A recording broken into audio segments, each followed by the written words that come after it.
In our last lesson, we talked about the secondary cells that we said an example of such cell is lead acid accumulators, which consist of a lead plate making the negative terminal, lead 4 oxide that makes the positive terminal, and in both terminals there is a sulfuric 6 acid. We realized that in the secondary cell there is possibility to recharge, and that is by simply reversing the forward reaction. Today, let's talk about fuel cells. These are electrochemical cells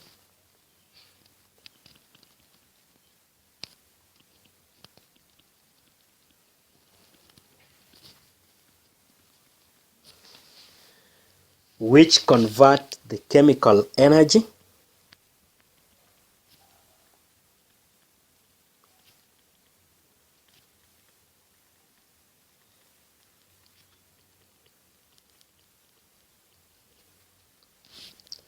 of a fuel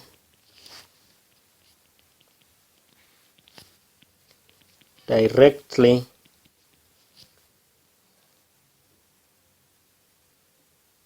to electrical energy.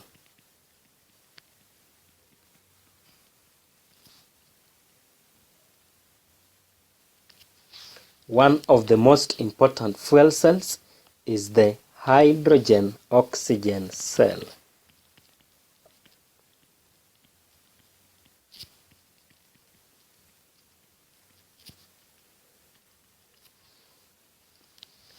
At the negative terminal, let's see what happens.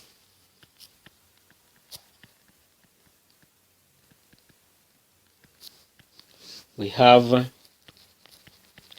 hydrogen gas reacting with the 4 hydroxyl ions,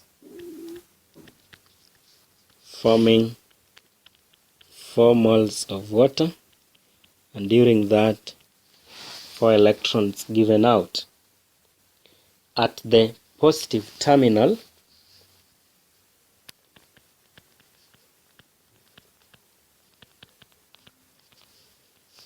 we have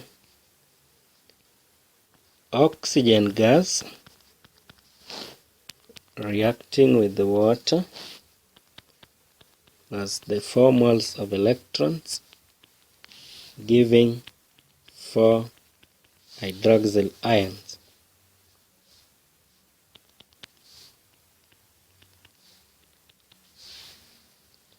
Overall reaction.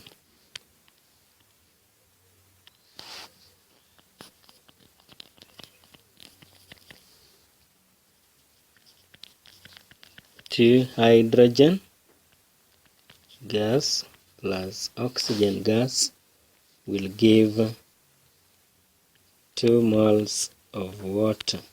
Some will cancel out. And that is the equation that takes place.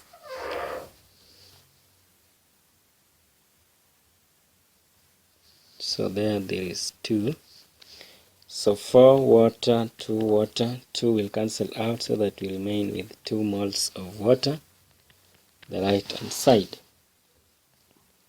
The cell goes on producing electricity as long as hydrogen and oxygen are fed into it, so that it does not become exhausted like the primary cell. The fuel cell, unlike secondary cell, does not store energy. The electrode, other than completing the circuit, also catalyzes reactions which increase output of the cell. So the fuel cells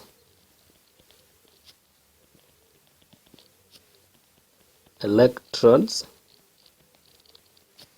also act like catalyst to maintain the process.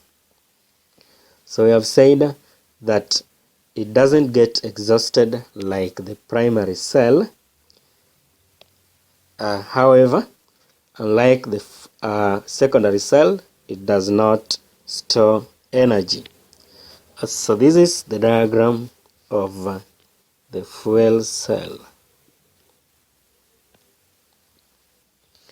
And that marks the end of the discussion of fuel cells.